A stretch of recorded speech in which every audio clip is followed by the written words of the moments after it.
Hello guys and welcome back to our YouTube channel that is pharmacy. So आज के इस video lecture के अंदर हम कंटिन्यू करने वाले हैं केमिकल बॉन्डिंग के बॉन्ड्स के बारे में कि आज हम पढ़ेंगे कि टोटल कितने टाइप के बॉन्ड्स होते हैं और किस किस तरह के बॉन्ड्स हैं और किस बॉन्ड को किस कैटेगरी में रखा जाता है। एक मैं छोटा सा ग्लिम्स आपको दे देता हूँ लास्ट लेक्चर के अंदर हमने क्या कवर करा था उसके बारे में। हमने लास्ट लेक्चर के अंदर देखा था कि बेसिक इंट्रोडक्शन क्या होता है और बेसिक इंट्रोडक्शन के साथ हमने ये देखा था कि ऑक्टेट रूल की कौन सी 4 कंडीशंस होती हैं, जिन 4 कंडीशंस के अंदर हम ऑक्टेट रूल की जो एक्सेप्शंस होते हैं उनको पढ़ते हैं। ठीक है, अगर आपने ये वीडियो लेक्चर नहीं देखा है ऑक्टेट रूल वाला तो प्लेलिस्ट में आप चेक कर सकते हैं, प्लेलिस्ट में आपको वीडियो मिल जाएगा। ठीक है, तो हम स्टार्ट करते हैं केमिकल बॉन्ड जो हमारा नया टॉपिक है। देखो, केमिकल बॉन्ड जनरली 2 प्रकार के होते हैं। पहला केमिकल बॉन्ड होता है स्ट्रॉन्ग और दूसरा केमिकल बॉन्ड होता है वीक। स्ट्रॉन्ग का मतलब है कि बहुत ज़्यादा ताकतवर है, उसको जो होता है बॉन्ड को तोड़ने में अप्रॉक्सीमेटली 200 किलो जूल पर मोल की एनर्जी रिक्वायर्ड होती है। While to break a bond, weak bond, specially weak bond, we need approximately 2 to 42 kilo joule per mole energy. Strong bonds are also called as primary bond, while weak bonds are called as secondary bonds. Why they are called primary bond? Because they are type of interatomic bond, while secondary bonds are considered as intermolecular. See, this is molecular and this is atomic. While the bond formation between atoms is the primary stage, after forming molecule, the interaction between 2 different kinds of molecule or the bond formation between 2 different kind of molecules is called as intermolecular force of attraction. So there are basically 4 types of bond which includes in the category of interatomic bond. ठीक है, हम बात करें कौन कौन से 4 bonds होते हैं और इसके अंदर इंटरमोलिक्यूलर के अंदर हम 2 प्रकार के बॉन्ड रखते हैं। देखो, इंटर एटॉमिक बॉन्ड जो होते हैं, इंटर एटॉमिक बॉन्ड के अंदर हम रखते हैं आयोनिक बॉन्ड, दूसरा बॉन्ड आता है कोवेलेंट बॉन्ड, तीसरा आता है कोऑर्डिनेट बॉन्ड और चौथा आता है मेटेलिक बॉन्ड। इसमें आपको याद रखने वाली बात क्या है कि जो आयोनिक बॉन्ड होता है वो आयोनिक बॉन्ड जनरली किस किस के बीच में होता है। एक रखते हैं हम इलेक्ट्रो पॉजिटिव और दूसरा रखते हैं इलेक्ट्रो निगेटिव। एक एटम इलेक्ट्रो पॉजिटिव होना चाहिए, दूसरा एटम इलेक्ट्रो निगेटिव होता है। तो जब इन 2 एटम्स के बीच में बॉन्ड बनता है उस बॉन्ड को बोलते हैं इंटर या आयोनिक बॉन्ड। दूसरा बॉन्ड आता है कोवेलेंट बॉन्ड। कोवेलेंट बॉन्ड क्या होता है? देखो, इलेक्ट्रोनेगेटिव और इलेक्ट्रोनेगेटिव एटम्स के बीच में जब बॉन्ड बनता है उसको बोलते हैं कोवेलेंट बॉन्ड। ठीक है, जब उनके बीच में इलेक्ट्रोनेगेटिविटी डिफरेंस बहुत कम होती है तो उसके बीच में जो बॉन्ड बनता है, शेयरिंग होती है इलेक्ट्रॉन की, उसको बोलते हैं कोवेलेंट बॉन्ड। इनको हम डिटेल में पढ़ेंगे। आज हम कोशिश करेंगे कि आयोनिक बॉन्ड कवर करें। हालांकि आयोनिक बॉन्ड बहुत बड़ा टॉपिक है, it is a vast topic, so we will try to conclude it in a single video. अगर पॉसिबल नहीं हुआ तो आयोनिक बॉन्ड की एक एक्स्ट्रा क्लास लेके हम एक एक्स्ट्रा वीडियो बनाएंगे जिसके अंदर आयोनिक बॉन्ड को हम कंप्लीट कर देंगे। सेकंड जो आता है वो है कोवेलेंट, थर्ड आता है coordinate bond and fourth one is metallic bond. Metallic bond is the bond formation between electropositive atoms. Means metals जो होते हैं उनकी टेंडेंसी होती है कि वो इलेक्ट्रॉन्स डोनेट करते हैं। ठीक है, तीसरा कौन सा बॉन्ड है? Coordinate bond. चौथा बॉन्ड हमने जो रखा है वो है मेटेलिक बॉन्ड। ठीक है, मेटेलिक बॉन्ड हमने क्यों बोला? ये इलेक्ट्रोपॉजिटिव प्लस इलेक्ट्रोपॉजिटिव के बीच रहता है। ठीक है, और इलेक्ट्रोनेगेटिव के बीच में जब बॉन्ड बनता है उसको बोलते हैं कोवेलेंट बॉन्ड। मेटेलिक बॉन्ड में इलेक्ट्रोपॉजिटिव क्यों बोला? Because metallic bond forms in between metals and metals have tendency to donate proton, atom, electron, whatever, but metals have tendency to donate. ठीक है, जबकि नॉन मेटल्स जनरली जो होते हैं उनकी टेंडेंसी जो होती है उनकी क्या होती है? एक्सेप्ट करने की। हालांकि उसमें कुछ एक्सेप्शंस आते हैं, जैसे कि आप कार्बन फैमिली की बात करोगे तो हम देखेंगे आगे। इंटर एटॉमिक या इंटरमोलिक्यूलर बॉन्ड के बीच में अगर देखें तो 2 प्रकार के बॉन्ड होते हैं। एक होता है हाइड्रोजन बॉन्ड, दूसरा आता है वंडरवॉल बॉन्ड। हाइड्रोजन बॉन्ड की अगर हम बात करें तो हाइड्रोजन बॉन्ड को बनाने के लिए, हाइड्रोजन बॉन्ड को ब्रेक करने के लिए अप्रॉक्सीमेटली कितना लगता है, या हाइड्रोजन बॉन्ड जो एनर्जी रिक्वायर्ड होती है वो कितनी होती है हाइड्रोजन बॉन्ड के लिए? 8 to 42 किलो जूल पर मोल।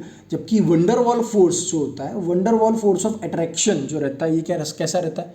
बहुत सिंपल रहता है, बहुत वीक बॉन्ड रहता है, इसलिए इनको कितना लगता है? 2 to 8 किलो जूल पर मोल। मतलब आप देख सकते हैं कि 2 से लेके 8 तक किसको लगती है? वंडरवॉल को। जबकि 8 के बाद 42 किलो जूल तक एनर्जी किसकी है? आपकी हाइड्रोजन बॉन्ड। ये चीज़ क्लियर है? आई होप आपको ये चीज़ क्लियर हुई होगी। हम अब इसके आगे कंटिन्यू करते हैं। अब हम स्टार्ट करेंगे आयोनिक बॉन्ड इन डिटेल, ठीक है।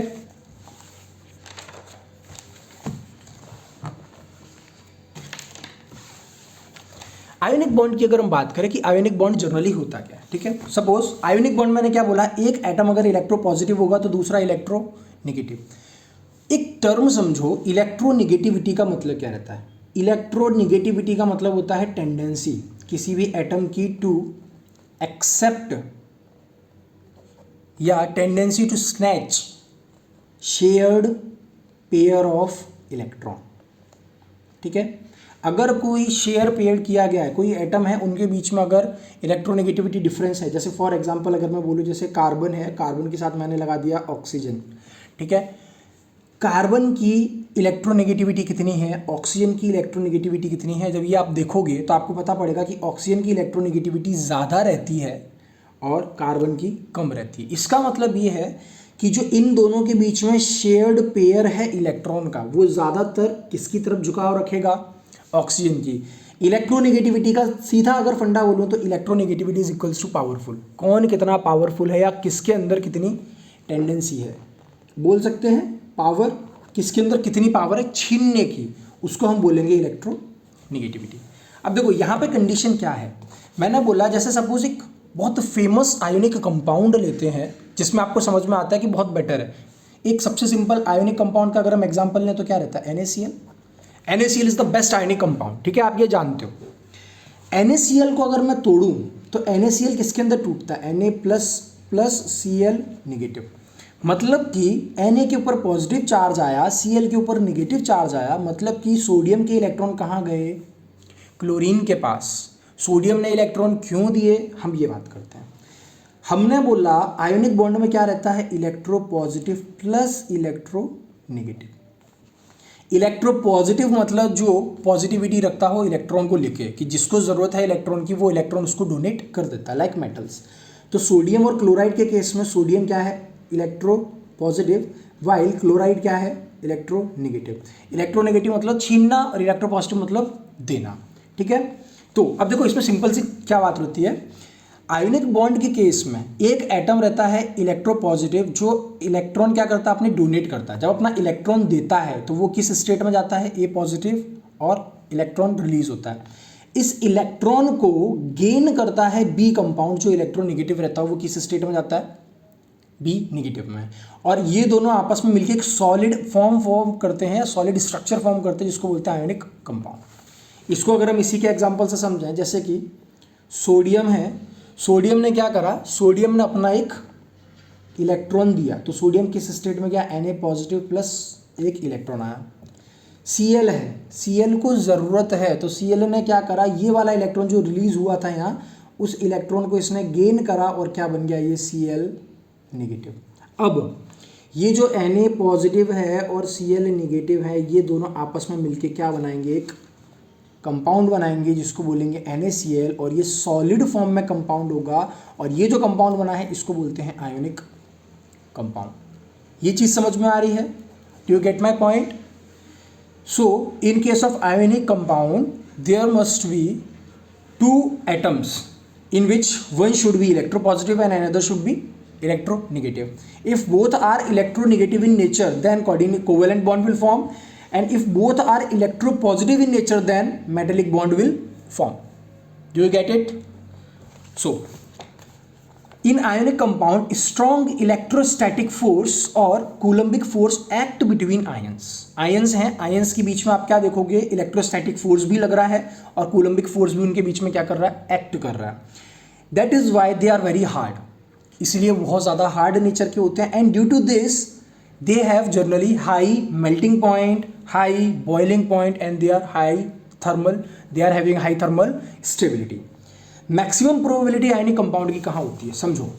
मैक्सिमम प्रोबेबिलिटी की अगर हम बात करें तो ये जो आप पढ़ते हो कि ये एस ब्लॉक के एलिमेंट रहते हैं जिसमें दो ग्रुप होते हैं, फिर आते हैं आपके बीच में डी ब्लॉक एलिमेंट, फिर आते हैं आपके पी ब्लॉक एलिमेंट, और नीचे सबसे रहते हैं F block element.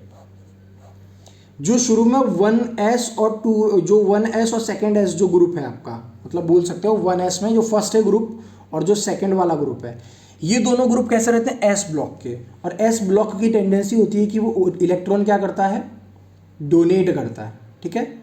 S block की टेंडेंसी कि वो इलेक्ट्रॉन डोनेट करेगा, जबकि यहाँ पे आपके नोबल गैस आती है सबसे लास्ट। ये नोबल गैसेस रहती हैं, ये हैं नोबल गैस। ये नोबल गैसेस कैसी रहती हैं? Inert, mostly inert. हालांकि जीनोन के कुछ कंपाउंड बनते हैं, वो हम बाद में बात करेंगे। पर इलेक्ट्रॉन से पहले जनरली क्या देखने को आपको मिलेगा? 17th ग्रुप और 16th ग्रुप। 16th ग्रुप रहेगा और साथ में 17th ग्रुप रहेगा। अब देखो 16th ग्रुप और 17th ग्रुप को अगर देखें, नोबल गैस कॉन्फ़िगरेशन अचीव करने के लिए कितने इलेक्ट्रॉन चाहिए? 16th को चाहिए 2 इलेक्ट्रॉन, 17th को चाहिए मात्र 1 इलेक्ट्रॉन। तो 1s फर्स्ट ग्रुप और सेकेंड ग्रुप, जो फर्स्ट ग्रुप और सेकेंड ग्रुप है, फर्स्ट ग्रुप देता है आपका 1 इलेक्ट्रॉन, सेकेंड ग्रुप देता है आपके 2 इलेक्ट्रॉन। ये अगर 2 इलेक्ट्रॉन दे रहा है और इसको क्या चाहिए? 2 इलेक्ट्रॉन। तो जनरली आपको क्या देखने को मिलेगा कि जनरली देखने को मिलता है 16th ग्रुप का कंपाउंड आपका जनरली सेकेंड ग्रुप के साथ में क्या करता है? बॉन्ड फॉर्म करता है। और 17th ग्रुप का कंपाउंड जनरली किसके साथ बॉन्ड फॉर्म करता है? आपके फर्स्ट ग्रुप के साथ। ये चीज़ क्लियर है? ये मोस्ट कॉमन है। इसके अलावा भी आपको कई सारे एग्जाम्पल्स इसमें देखने को मिलते हैं। ये चीज़ क्लियर है? देखो मैक्सिमम पॉसिबिलिटी क्या है? जब फर्स्ट ए का मॉलिक्यूल या फर्स्ट ए का एटम रिएक्ट करता है 7th ए के साथ में, और जब सेकेंड जो आपका ग्रुप रहता है वो किसके साथ रिएक्ट करे? आपके 16th ग्रुप के साथ में क्या करे? रिएक्ट करे उसके साथ। अब valence, number of electron donated और accepted by an atom is its electrovalency. कोई भी कंपाउंड है उसने कितने एटम दिए या कितने एटम लिए, ये इसकी क्या बताती है? इलेक्ट्रोवैलेंसी। जैसे फॉर एग्जांपल सोडियम क्लोराइड में हमने देखा कि सोडियम ने 1 इलेक्ट्रॉन दिया और क्लोरीन ने 1 इलेक्ट्रॉन एक्सेप्ट करा, ठीक है। तो इनकी इलेक्ट्रोवैलेंसी क्या होगी? 1।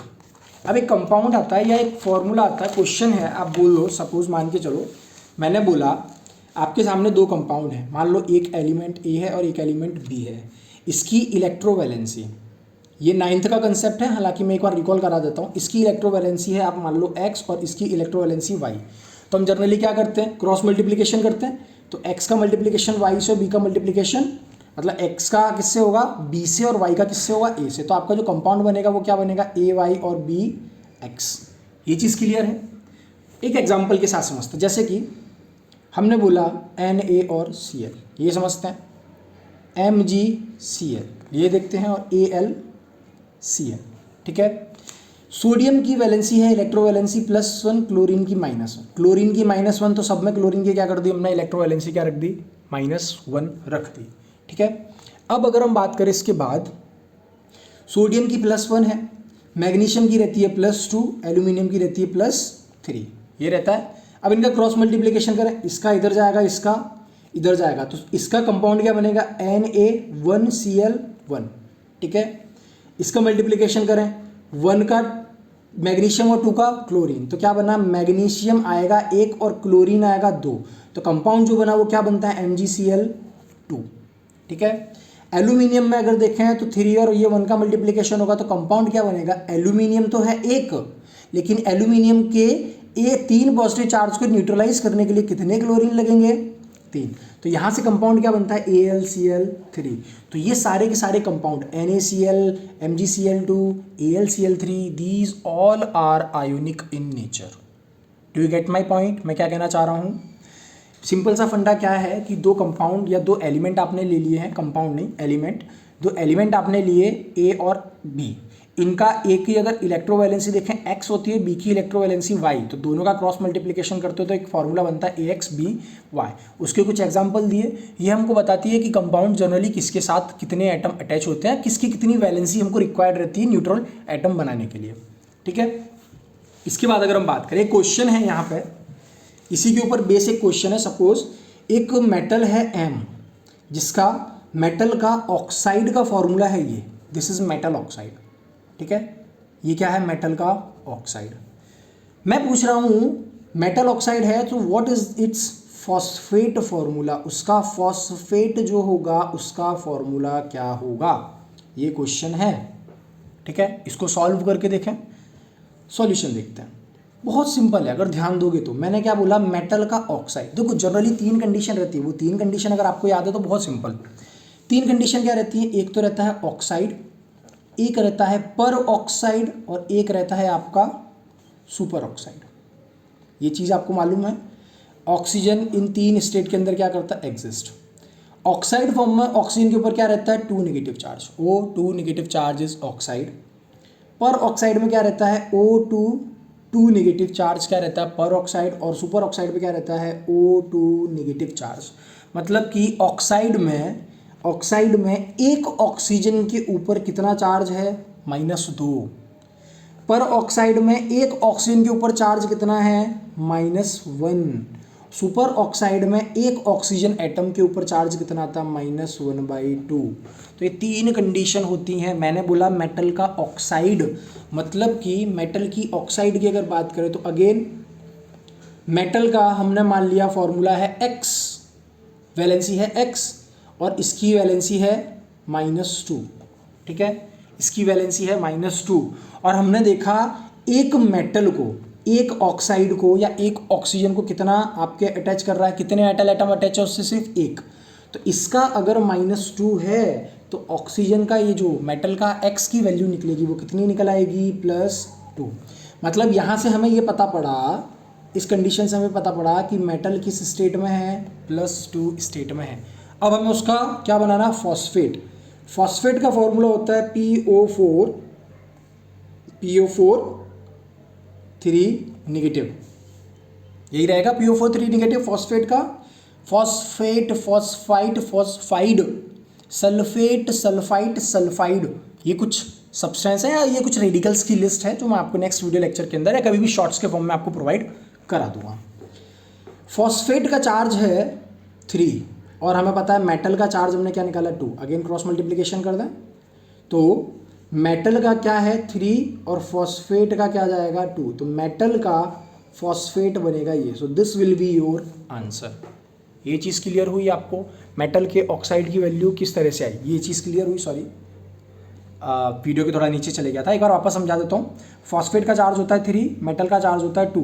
तो हमने क्रॉस मल्टीप्लिकेशन करा, ये हमारा फॉर्मूला बनाइए। तो यही तो हमने पूछा किसके ऑक्साइड का फॉर्मूला दिया है MO, तो उसके मेटल या उसका फॉस्फेट जो है उसका क्या फॉर्मूला होगा, तो उसका फॉर्मूला क्या होगा M3PO4 का होल ट्वाइस। ये चीज़ क्लियर, ठीक है। एक क्वेश्चन मैं आपको देता हूँ, आप वो होमवर्क पे करके लाना। क्वेश्चन ये है कि अगर कोई मेटल है A और B, अगर कोई एलिमेंट है A और B और उनके वैलेंस इलेक्ट्रॉन आपको बता रहा हूँ, उनके वैलेंस इलेक्ट्रॉन कितने हैं। एक जो है इनका वैलेंस इलेक्ट्रॉन है, 2 का वैलेंस इलेक्ट्रॉन है 2, A का 2 है और B का है 5। इतने उनके वैलेंस इलेक्ट्रॉन हैं, शेल में उतने इनके वैलेंस इलेक्ट्रॉन हैं। तो आपको इसका फॉर्मूला बताना पड़ेगा। सो AB का फॉर्मूला क्या होगा, ये आपको कमेंट सेक्शन के अंदर बताना है।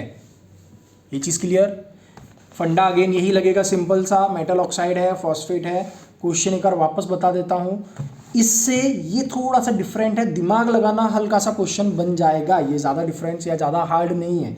मैंने सिर्फ क्या टर्मिनोलॉजी चेंज करी है, वैलेंस इलेक्ट्रॉन्स की वैल्यू कितनी है। ए के अंदर वैलेंस इलेक्ट्रॉन है 2, बी के अंदर है वैलेंस इलेक्ट्रॉन 5, और यहाँ पे हम लिखते हैं इलेक्ट्रोवैलेंसी। तो दोनों में डिफरेंस पता होना चाहिए, गलती मत करना, ओके।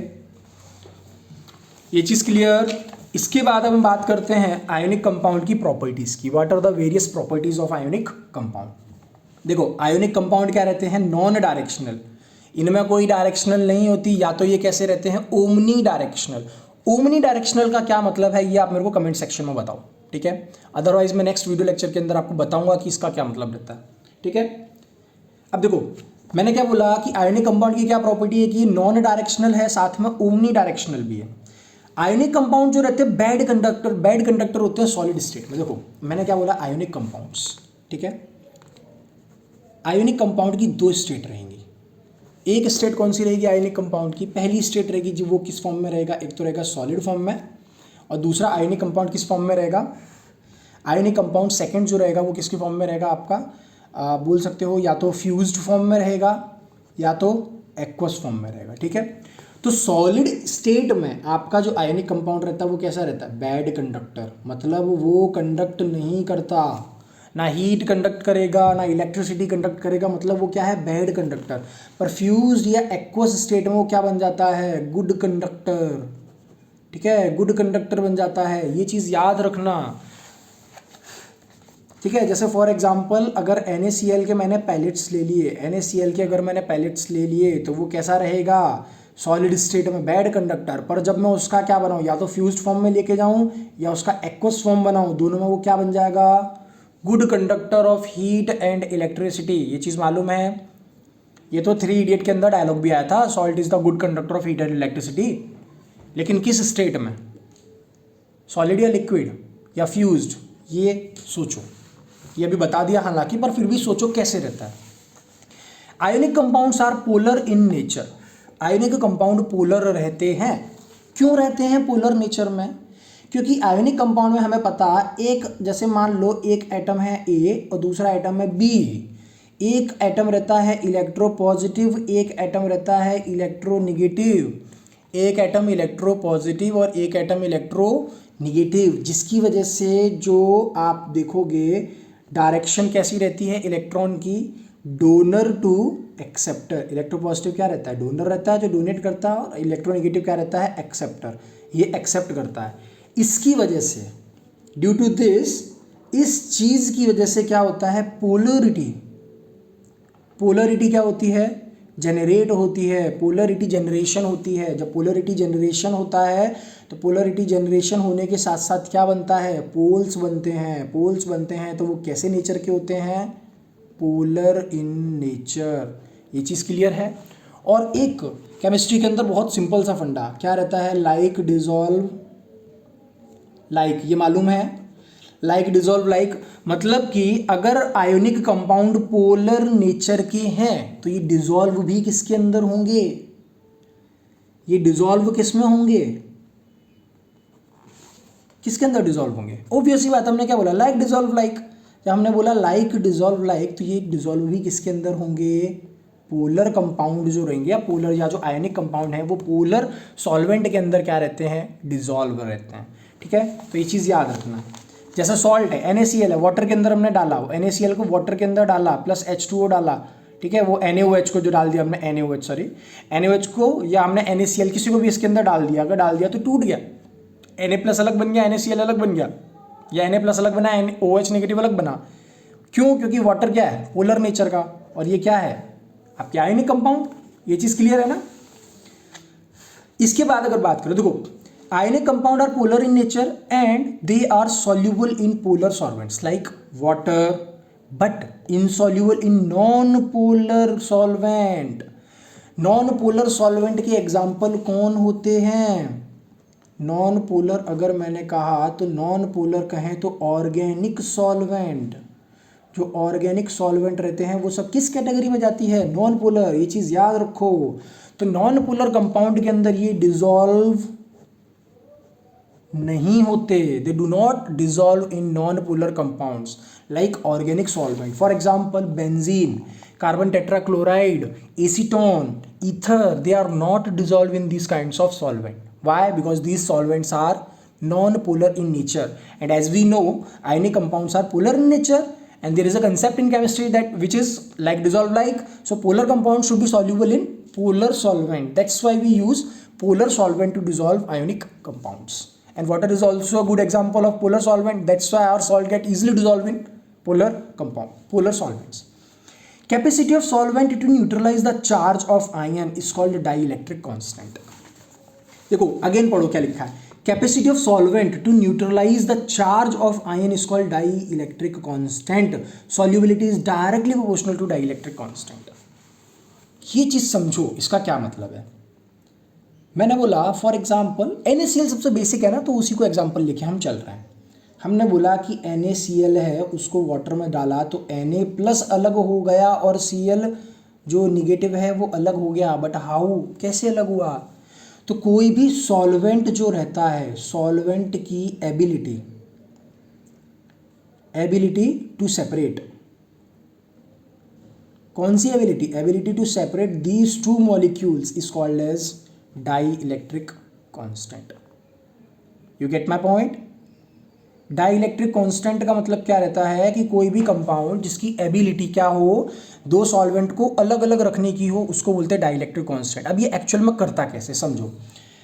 जैसे मान लो ये एक Na का सॉल्वेंट है, मतलब ये Na+ चार्ज है और ये Cl नेगेटिव चार्ज। ठीक है, अब देखो Na के ऊपर कौन सा चार्ज है, पॉजिटिव, Cl के ऊपर कौन सा चार्ज है, नेगेटिव। और हमें पता है वाटर के अंदर कौन से दो चार्ज रहता है H2O, जो टूटता है तो किसमें टूटता है, H प्लस और OH नेगेटिव। हम ये बेसिक सा रखते हैं। तो पॉजिटिव चार्ज को न्यूट्रलाइज करने के लिए कौन आएगा इसके चारों तरफ, H प्लस आयन। इसके पास कौन आएगा, H प्लस आयन आएगा, या इसके पास आएगा OH नेगेटिव आयन। क्या लगता है कौन आएगा? ऑब्वियसली बात है पॉजिटिव चार्ज है तो इसके चारों तरफ कौन आ जाएगा, OH नेगेटिव। तो ये कौन आ गया इसके चारों तरफ, OH नेगेटिव चार्ज। ये OH नेगेटिव चार्ज इसके चारों तरफ आया। ठीक है, तो OH नेगेटिव चार्ज इसको क्या कर रहा है, Cl से दूर रखने की कोशिश कर रहा है। अब चलो ठीक है भैया, हमने कहा कि अगर ये अकेला OH नेगेटिव आयन होता जो Na प्लस को सेपरेट करने की कोशिश कर रहा है, डिस्टेंस बनाने की कोशिश कर रहा है, तो Cl इसकी तरफ अप्रोच कर सकता। पर वाटर के अंदर H पॉजिटिव आयन भी तो रहता है, सो वो H पॉजिटिव आयन इसके चारों तरफ क्या बना लेगा, क्लस्टर जैसा फॉर्म करेगा।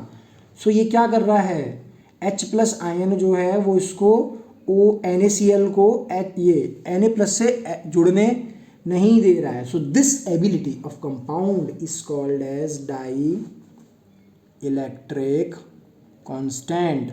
अब जितना ज़्यादा डाई इलेक्ट्रिक कांस्टेंट होगा उतना ही ज़्यादा क्या रहेगा, सॉल्यूबिलिटी।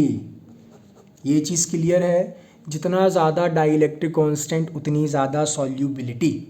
ये चीज़ क्लियर है, हाँ या ना? कमेंट में बताओ ये चीज़ क्लियर है। आयनिक कंपाउंड का बेसिक फंडा यहाँ तक का क्लियर है, वो कोवेलेंट बॉन्ड और ये सब कितने बॉन्ड होते हैं वो क्लियर है। कुछ डाइलेक्ट्रिक कांस्टेंट का ऑर्डर बता देता हूँ, जैसे कि डाइलेक्ट्रिक कांस्टेंट में क्या रहता है, H2O सबसे ज़्यादा डाइलेक्ट्रिक कांस्टेंट रखता है, फिर उसका CH3, OH का डाइलेक्ट्रिक कांस्टेंट नेचर ज़्यादा रहता है, फिर C2H5 का रहता है, उसके बाद CH3CO CH3 then C6H6। This C6H6 is benzene. ठीक है, इससे डरना नहीं है। इसके बाद में दो प्रॉपर्टीज़ इसकी और हैं जो हम नेक्स्ट लेक्चर के अंदर कवर करेंगे। आइसोमॉर्फिज्म क्या होता है वो प्रॉपर्टीज़ में के अंदर आएगा, और एनर्जी चेंजेस, कोई भी एक आयनिक बॉन्ड फॉर्म हो रहा है तो उस आयनिक बॉन्ड में फॉर्म में एनर्जी का चेंज क्या क्या हो रहा है वो सब हम नेक्स्ट लेक्चर के अंदर कवर करेंगे। सो आई होप आपको आज का वीडियो लेक्चर क्लियर हुआ होगा। ठीक है, अगर आपको समझ में आया है तो लाइक शेयर सब्सक्राइब करना ना भूलें। ठीक है, और अगर आपको लगता है कि मेरी स्पीड थोड़ी ज़्यादा है तो आप मेरे को कमेंट सेक्शन में बता सकते हैं। और जो क्वेश्चंस मैंने दिए हैं उन क्वेश्चंस को, एक ही क्वेश्चन दिया हालांकि, उसको सॉल्व ज़रूर करना, उससे आपका कंसेप्ट क्लियर होगा। ठीक है, मिलते हैं नेक्स्ट वीडियो लेक्चर के अंदर, तब तक के लिए stay safe and stay happy. Bye bye guys.